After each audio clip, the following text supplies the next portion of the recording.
প্রথম ঝড়েই ১৫০০ missile Israel এবং আমেরিকার উপর একেবারে উগরে দিতে চায় ইরান। চাঞ্চল্যকর এমন খবরে আভাস মিলেছে তেহরানের কৌশলের। ইরানে ছোট হামলা করলেই প্রথম জবাবেই আয়াতুল্লাহ খামেনির বাহিনী ছুড়ে দেবে ১৫০০ মিসাইল। ভ্যানিশ হবে টার্গেট, মার্কিন ঘাঁটি ও রণতরী। ভূগর্ভস্থ মিসাইল সিটিতে চলছে টানা উৎপাদন। ফাত্তা, খাইবার, খোররাম শহর মিসাইল মুহূর্তেই দূরপাল্লায় ছুটতে পারে ভয়ঙ্কর আগুন। বিশ্লেষকরা বলছেন, হাইপারসনিক মিসাইল শক্তিতেই ভর করে দাঁড়িয়ে আছে ইরান। ট্রাম্পের সামান্য উস্কানিতেই চলবে পুরো অঞ্চল, আর সেই আগুনেই ছাই হবে মধ্যপ্রাচ্যে ছড়িয়ে থাকা মার্কিন সামরিক ঘাঁটি। সামান্য উস্কানি এলেই তার দাঁত ভাঙ্গা জবাব দিতে প্রস্তুত ইরান। আর সেই জবাবের মূল হাতিয়ার প্রায় ১৩,০০০ ব্যালিস্টিক ক্ষেপণাস্ত্রের ভান্ডার। প্রতিরক্ষা বিশ্লেষকদের মতে ২০১৫ সালের ১২ দিনের সংঘাতের পর খরচ বাঁচে ৬৫% পর্যন্ত। ওয়ালটন বিএলডিসি ফ্যান ছড়ায় স্বস্তির সবুজ হাওয়া। দ্রুত সামরিক শক্তি পুনর্গঠন করেছে তেহরান। যুদ্ধের সময় বেশ কিছু উৎপাদন কেন্দ্র ক্ষতিগ্রস্ত হলেও এখনো সচল মাটির গভীরে থাকা মিসাইল সিটি। ফলে নতুন করে উৎপাদন ও সংযোজন চলছে এসব ভূগর্ভস্থ কারখানায়।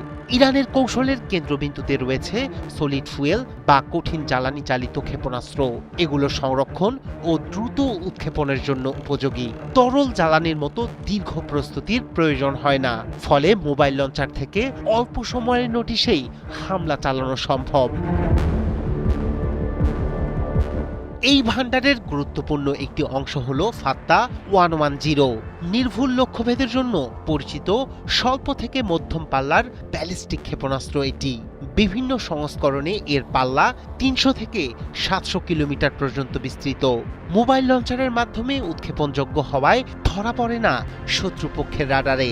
আরও আলোচিত নাম খাইবার শেকান। প্রায় ১৪৫০ কিলোমিটার পাল্লার এই ক্ষেপণাস্ত্র সলিড ফুয়েল চালিত এবং দ্রুত প্রস্তুত করা যায়।